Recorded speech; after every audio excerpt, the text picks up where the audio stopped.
In recent years, some Chinese women have shown a growing preference for dating foreign men, including black men, over local Chinese partners. This trend has sparked anger among certain segments of Chinese society, who view it as a rejection of traditional values or even a form of betrayal. However, love and attraction are personal decisions, and resentment toward interracial relationships highlights the need for greater openness in a rapidly changing China. Why do some girls prefer to date foreign guys? Maybe domestic guys are more traditional. Actually, I think foreign guys might be a bit different compared to local ones.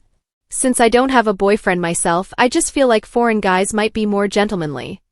中国女孩为什么喜欢 Why do Chinese girls like to marry foreigners? In recent years, why are Chinese girls increasingly favoring foreign men when it comes to love and marriage? What are the underlying reasons and main factors? First, appearance and charm win their hearts. Foreign men often have a more rugged, tall, and wild bloodline, thick body hair, full beards, and a stronger, more masculine aura. Combined with their humor and quirky charm, women are more likely to develop crushes on them. Second, better financial conditions and prospects. Most foreigners who come to China to study, work, or interact locally tend to have relatively strong financial backgrounds, promising careers, and future potential. Third, considerations for immigration, living abroad, and children's future education.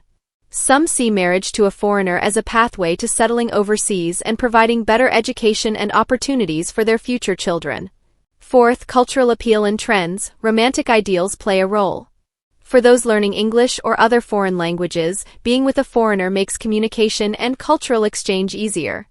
There's also a fascination with foreign cultures and a yearning for a more diverse, novel lifestyle. Some desire mixed-race babies or exotic-looking children, driven partly by vanity. Dating a foreigner feels cool and impressive, earning admiration from others. The outsider is always perceived as superior, and curiosity can be irresistible, even if it leads to unexpected consequences. 为什么很多华人女性喜欢 Why do many Chinese women prefer to marry foreigners? I think besides the issue of residency status, some people also believe that foreigners are more attractive in terms of looks. But honestly, I don't think these are the most important reasons. Many people feel that foreigners place more emphasis on gender equality and are more dedicated to spending time with their families. Although we also value gender equality, most of the time it's just lip service. Once, while out with friends and our kids, I summarized a few observations. Chinese women abroad often end up raising children alone, just like single mothers. Their husbands are either always on the road driving trucks or doing some other job that keeps them away from home. Even on weekends when they're off, they're either out drinking with friends or lying in bed exhausted, scrolling on their phones all day. After playing with the kids for just a few minutes, they'll say, "Go find mommy." In contrast, in the US, it's more common to see foreign men taking care of their families. They may have their own careers, but they're still willing to put more effort into being present for their children's growth. For example, when we're at the park, we usually see men taking care of the kids. Sometimes foreign families will come to the park together, but from what I've observed, the mom is often dressed up nicely, sitting on the sidelines, while the dad is the one actively engaging with the kids. They rarely spend time taking photos with their phones. Instead, they focus on enjoying the moment. Last week, I took my child to the playground and even saw a foreign man looking after 6 kids by himself. I was utterly impressed. Moreover, living with a foreigner often means a more relaxed lifestyle. They never miss out on holiday traditions and celebrations. Meanwhile, for us hardworking folks abroad, who even has the energy to celebrate holidays? We're already drained by demanding jobs and monotonous daily routines. Of course, no matter the nationality, there are both responsible men and deadbeats. At the end of the day, a happy life depends on how you manage it yourself. Let's discuss in the comments, what are the pros and cons of marrying a foreigner? If it were you, which nationality would you choose? Personally, I'd still choose a Chinese partner. Because I believe sharing the same cultural background leads to better communication and understanding. 为什么好多女生 Why do so many girls prefer Western men, especially 5 years ago? Back then, no matter how mediocre many Western men were, when they came to our country or anywhere in East Asia, they could change girlfriends as if it cost them nothing. The reason is simple. In the eyes of many girls, Western men are like an upgraded version of the bad boy archetype. Women first project a fantasy persona onto you and then treat you based on that imagined persona. This is why players and heartbreakers spend so much time crafting their image. If your persona fits their fantasy, as long as you don't make a fatal mistake, they'll find ways to justify and forgive your behavior. For example, if an average guy holds her hand on the first date, she might feel offended. But if it's a bad boy or a Western guy doing the same thing, she'd interpret it differently. If he doesn't hold her hand on the first date, she might worry he's not interested and end up chasing him instead. If an average guy takes her to a casual local restaurant, she might think he's cheap or disrespectful. But if a bad boy or Western guy just takes her for milk tea and a walk down the street, she'd find it romantic and full of youthful charm. In the past, many Western films and TV shows promoted white superiority, where any random white guy could travel somewhere else, save the world, and marry a princess. That's the power of cultural packaging: strong, dominant, and aspirational. Many girls watched these shows, believed the narrative, and fantasized about dating such men themselves. 中国女孩正在倒 Chinese girls are throwing themselves at white men, and this is how Westerners actually see us. This is an invisible new form of racial discrimination. First, there was the case of a 37-year-old Ukrainian esports player, married with a family, who hooked up with a 21-year-old college student on their first date, then bragged about it in a fan group, posting photos of her eating chips for him. Then there was the foreign influencer who came to China, enjoyed free food, drinks, and fun, only to go live later and say that Chinese girls are easy to get, easy to hook, and easy to scam. Like a piece of Brazilian steak. At the end of the video, he even recommended Chinese girls to other foreigners, hot and easy, encouraging them to go for it without hesitation. Don't rush to blame the girls for lacking self-respect. In reality, all of this is essentially the result of a deliberate Western agenda. Just like the emasculation plan, the goal is to intensify gender conflict and increase social division. Overtly, they use movies and TV shows to portray Chinese men as short, petty, poor, incompetent, and weak. Covertly, they tarnish their reputation through so-called feminist rhetoric, exaggerating the proportion of overconfident, toxic men. Meanwhile, Hollywood blockbusters add a glamorous filter to white men: noble, rich, gentlemanly, respectful toward women, and so on. As early as 2016, a public intellectual posted on Weibo, "First-class women marry Europeans or Americans. Second-class women marry Japanese or Koreans. Third-class women marry men from Hong Kong or Macau. Fourth-class women marry mainland Chinese men." In short, marrying a white man seems like reaching the pinnacle of life, while marrying a Chinese man is the beginning of all misfortune. Chinese men aren't good enough for Chinese women. Under this subtle indoctrination, the most direct consequence has already emerged. Many girls become extremely picky when pursued by men from their own country. The house must be big enough, the car expensive enough, the dowry hefty enough, otherwise it means he doesn't love or value her. But for foreign men? No need for houses, cars, or dowries. Some even spend their own money to buy houses and cars to support a foreign man, and take pride in it. Vilifying Chinese men has become political correctness for many cultural workers. A few insults against Chinese men can earn them a flood of followers. Yet in tech, manufacturing, and national defense, Chinese men remain the backbone. But now efforts are being made to deliberately weaken, despise, and suppress Chinese masculinity, all to break the backbone of Chinese civilization. External forces push brainwashing, while internal cultural elites play along. With this inside-outside collusion, men can't find partners, birth rates plummet, and from ideology to social reality, it's a complete collapse. Sigh, is this the post-colonial era of Western ideology? What do you think? Why do students like to find foreign boyfriends?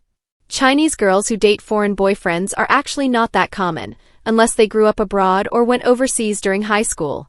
If you went abroad for university or graduate school, it's very hard to find a foreign boyfriend. Communication just doesn't work. It's not that you can't speak English, but rather that your ways of thinking are completely out of sync.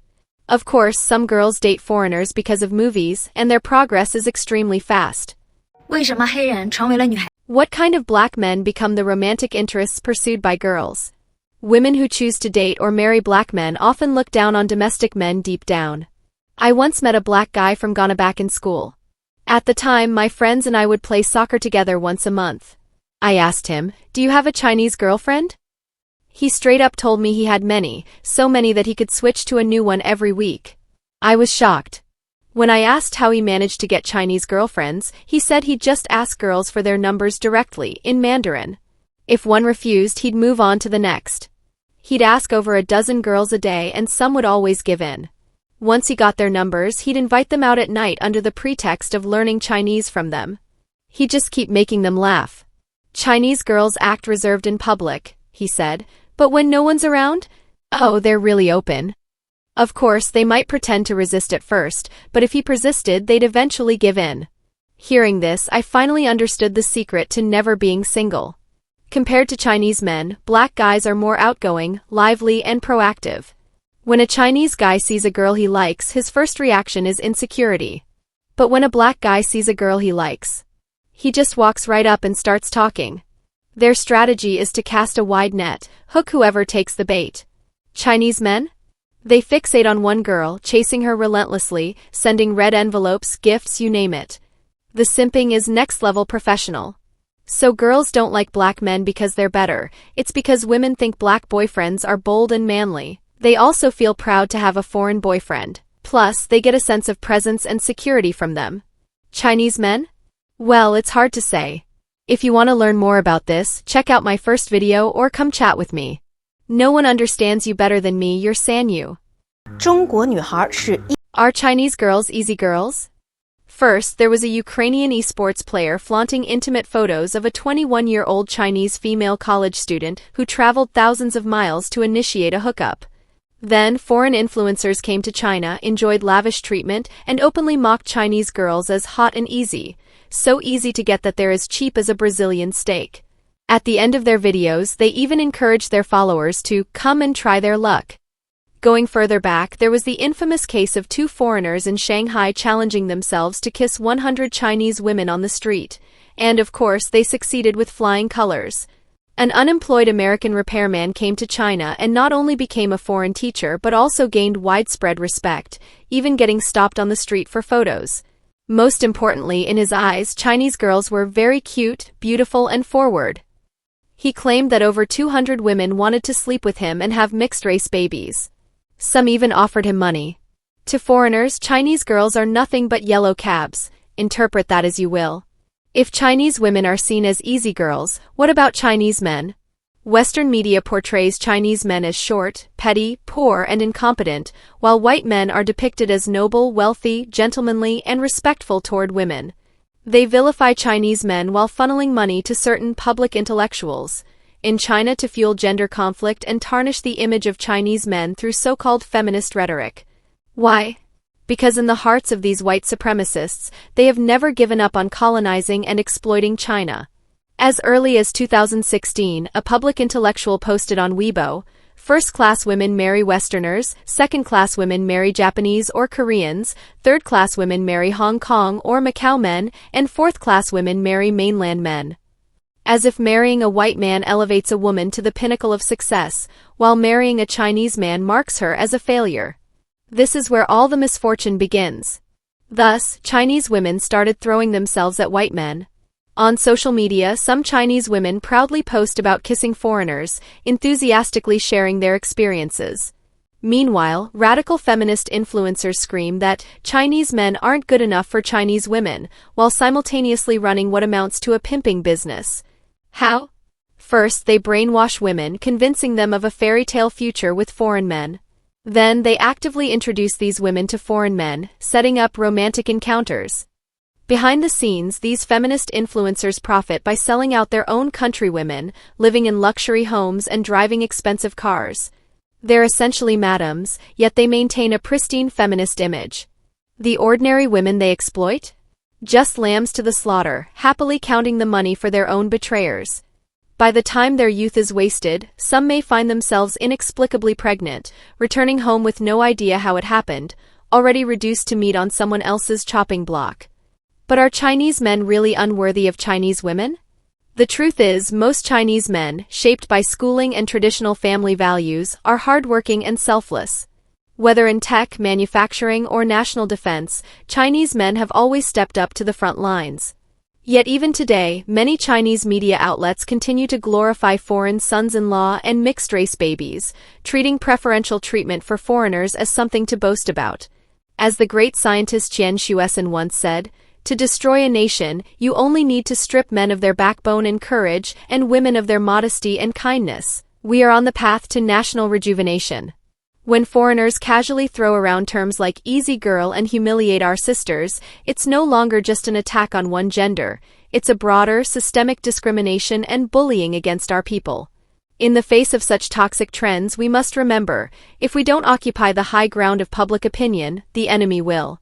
What we can do is resist these poisonous narratives pushed by so-called public intellectuals and influencers, driving such toxic influencers out of China. At the same time, the quality of a nation's people depends on the education and character of its women. We must strengthen our cultural confidence and integrity, ensuring that lies have no place to hide before the truth.